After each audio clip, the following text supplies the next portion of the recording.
Donc maintenant, je vais essayer de vous montrer comment je m'organise le mieux possible. Donc premièrement, j'ai une petite languette ici.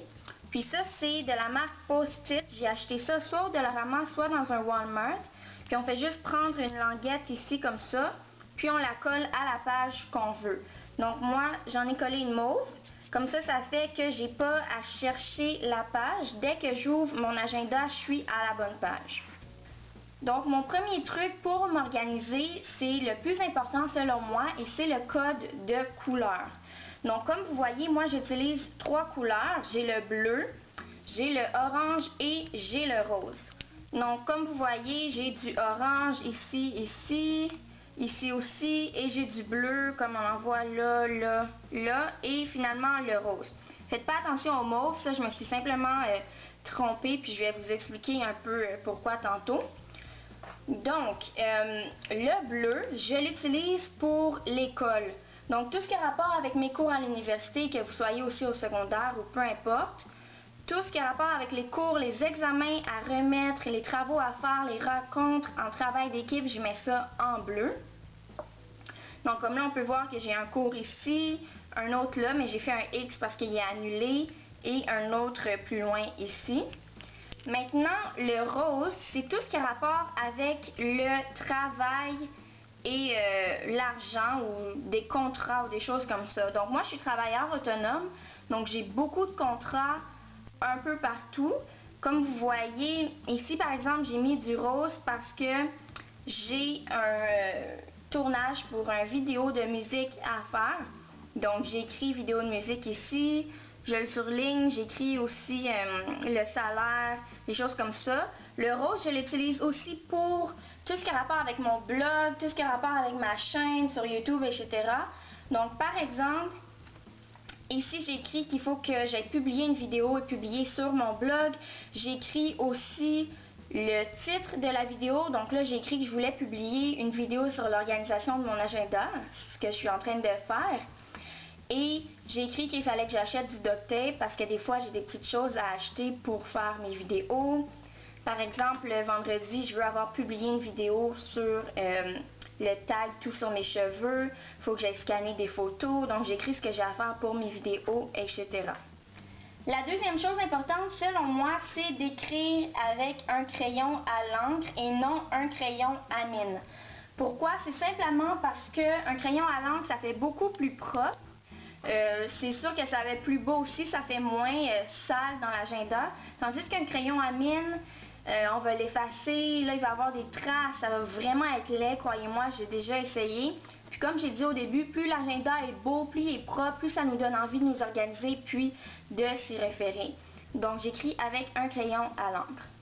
Une troisième chose que je trouve importante aussi et qui m'aide, c'est par rapport au code de couleur, je trouve que c'est beaucoup mieux d'utiliser des surligneurs que d'écrire chaque chose d'une catégorie différente avec des crayons de couleurs différentes.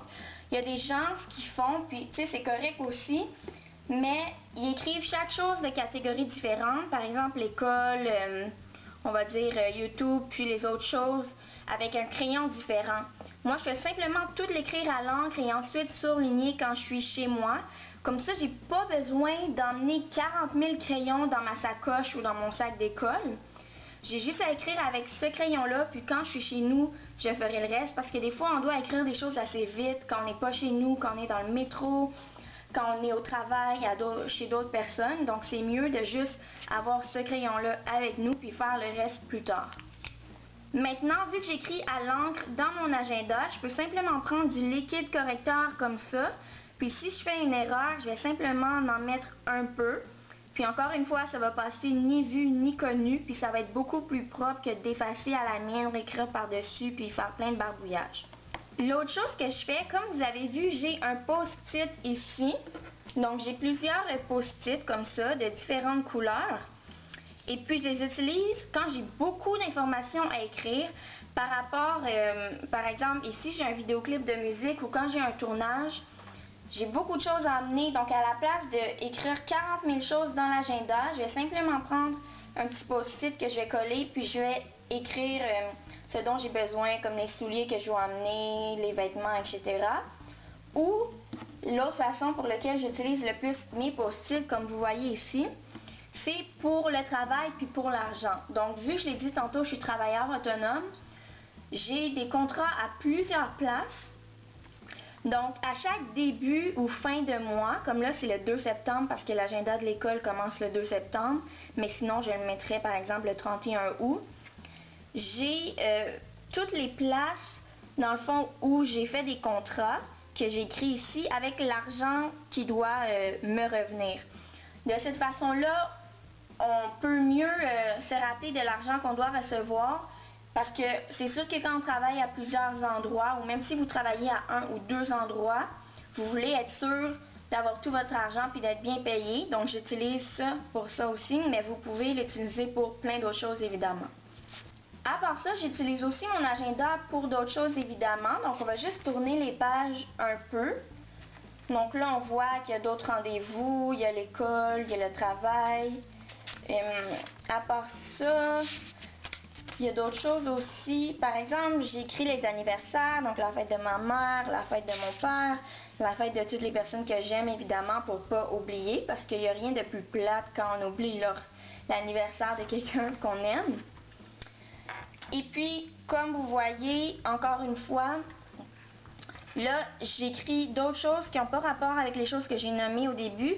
Comme ici, le 30 septembre, j'ai écrit « défrisant 2 mois ». Donc ça, c'est des détails. Par exemple, je veux écrire à quelle fréquence j'ai fait mon défrisant parce que je veux pas le faire trop souvent. Donc j'écris des choses par rapport à mes cheveux, c'est sûr, là, par rapport à la beauté. J'écris si j'ai fait un traitement dans mes cheveux. Une autre chose aussi que là, vous n'avez pas vu, mais que je vais rajouter, c'est juste que c'est un nouvel agenda. Une fois par semaine, je me dédie une journée où je prends vraiment soin de moi, donc un spa day, ou en tout cas une journée de spa à la maison où je fais vraiment manicure, pédicure, un masque pour les cheveux, masque pour le visage, etc. D'habitude, c'est les jeudis ou les vendredis. Donc, si vous voulez prendre soin de vous aussi, c'est des choses que vous pouvez écrire. Mais je suis quelqu'un qui écrit vraiment beaucoup de détails dans mon agenda.